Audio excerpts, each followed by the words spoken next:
La course au succès nous oblige à harmoniser continuellement le soi réel et l'idéal de soi. Jean Proverbe l'a bien dit, toute jouette c'est jouette, mais passer quand son prétention en tête, pas la donne. Tout le monde c'est monde, mais deux mondes préjugés pas contrés. Ça contré, c'est une bonne avec un paquet. Un paquet avec une foule. Une foule avec une pile victime préjugée. Oui, préjugé a fait trop monde, trop tête paillot. Couleur peau, c'est beauté pao. Cheveux pao, c'est beauté pao. Pao, c'est pao. Et puis, ou belle.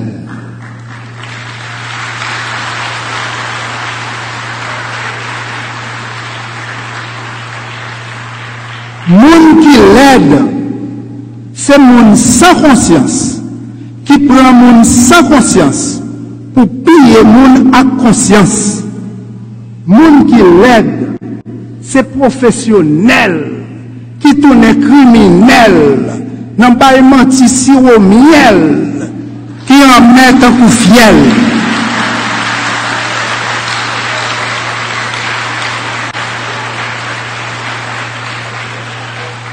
Toi, digne petit-fils, petite fille du berceau de l'humanité, sois fier de la couleur de ta peau, sois fier de la quintessence de ton être. Ta beauté transcende le visible.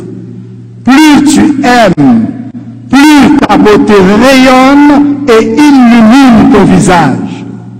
S'aimer soi-même et l'amour de l'autre sont à l'image de nos deux hémisphères cérébraux. Leur synchronisation orientera inévitablement l'avenir de votre vie professionnelle et l'avenir de votre vie amoureuse.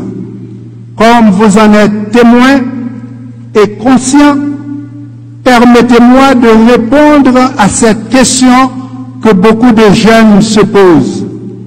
Pourquoi l'amour est aveugle? Voilà. Nous avons tous une amygdale dans chaque hémisphère cérébral. Quand on est amoureux, le cerveau désactive l'amygdale de l'hémisphère gauche. Voilà pourquoi tu as moins peur des dangers, tu deviens plus émotionnel, moins rationnel, et l'amour te rend un peu aveugle. Alors, la matière grise voit la vie en rose. L'euphorie de l'amour peut affecter positivement ou négativement votre vie professionnelle. Notre fameux Toto en c'est long. N'en fait Jacob Yévette. Toto à l'université, mais il n'a pas qu'à étudier. Le soir, Toto amusé écrit belle lettre, lettre sous lettre, lettre qui paraît lettre pour le voyer par mesdames. Mais Toto pas jamais joué une réponse. A fait lettre ça a viré lolo, il est net. Toto al prend canet, il pas passé. Papa le dit. Toto, qui j'en fait canet avec tout zéro ça y la donne? Ou pas gêné? Toto répond. Non papa, je ne pas ta gêner parce que c'est pas moi-même qui écrit tout zéro ça y dans canet. Papa Toto fâché, lui dit, qui parole tête chatte ça yo? Puis nous répéter. Oui, Toto craponne, lui vire causé à, elle dit, tête chatte ça, tellement boilette moi yo, mettre chatte là, manger chatte là, même mon fou saisi.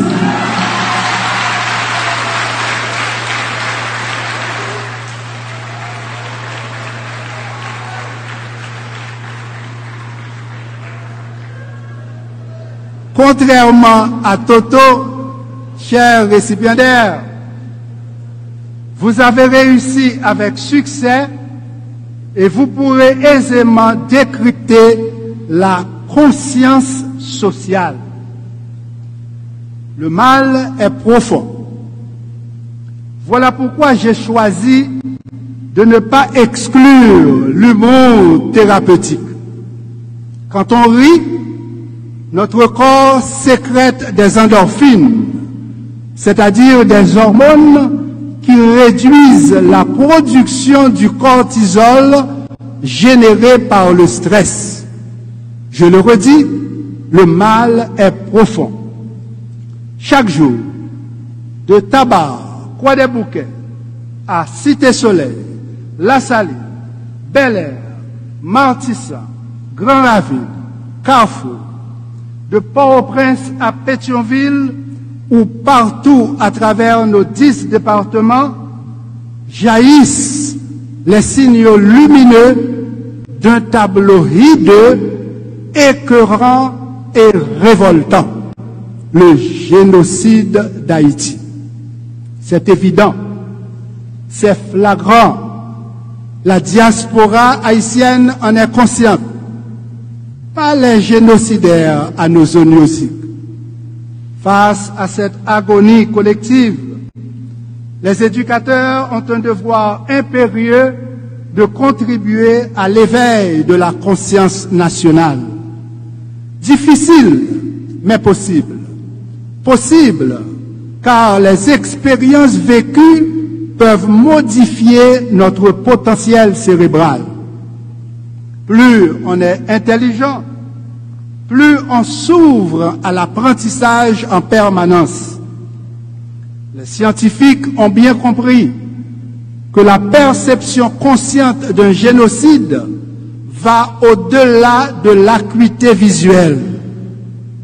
Si 90% des fibres du nerf optique, la partie géniculaire, traitent la perception visuelle consciente, 90% des fibres du nerf optique véhiculent les informations inconscientes.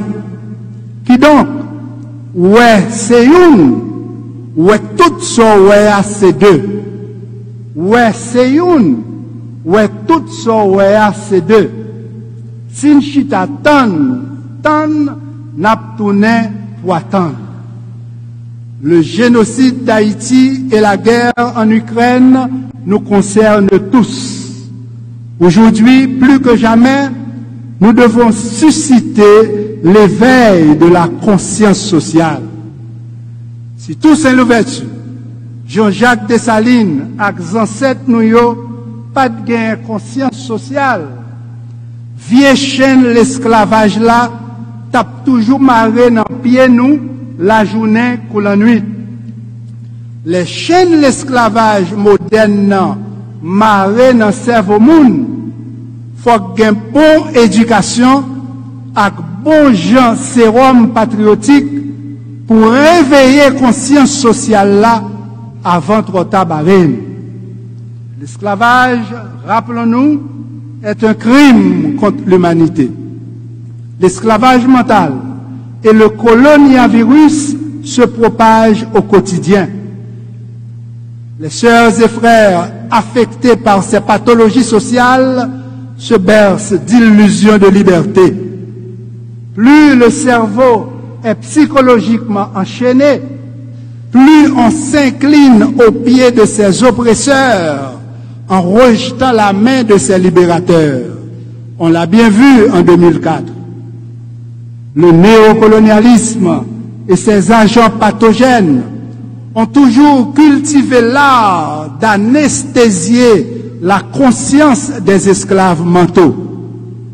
Une pratique qui peut durer longtemps, car chez les délinquants autoproclamés bandits légaux, chez les assassins, les kidnappeurs et psychopathes, le risque de récidive criminelle se situe aux antipodes de la conscience sociale.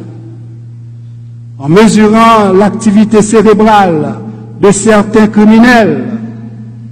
Les scientifiques ont observé que plus la probabilité de récidive est élevée, moins leur cortex singulaire antérieur est actif.